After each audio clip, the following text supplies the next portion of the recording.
سلام علیکم، من پیشکو هستم. لطفا من رو سابسکرایب بکنید، برام کامنت بذارین و توی کانال تلگرامم عضو بشین، فالو هفتگیمو ببینید. حتما هم اینستاگرام من رو فالو بکنید به خاطر فالو روزانه.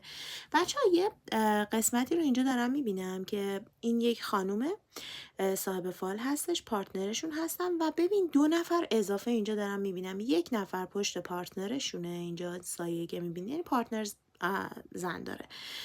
این خانم هم احتمالا شوهر داره، چون 1 نفر رو به صورت قوی اینجا دارید میبینید. حالا این میخواد ببینه دیدار داره با این پارتنرش یا نه. اینجا داریم دیدار این 2 نفر رو مشاهده میکنیم که حالا یکیشون هم دروغ میگه، انگار دماغ درازی داره.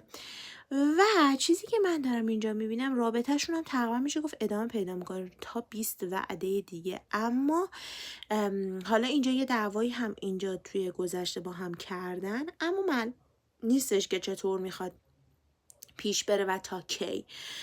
دیگه همین دیگه. این کلاسامو شرکت کنید، دوستتون دارم.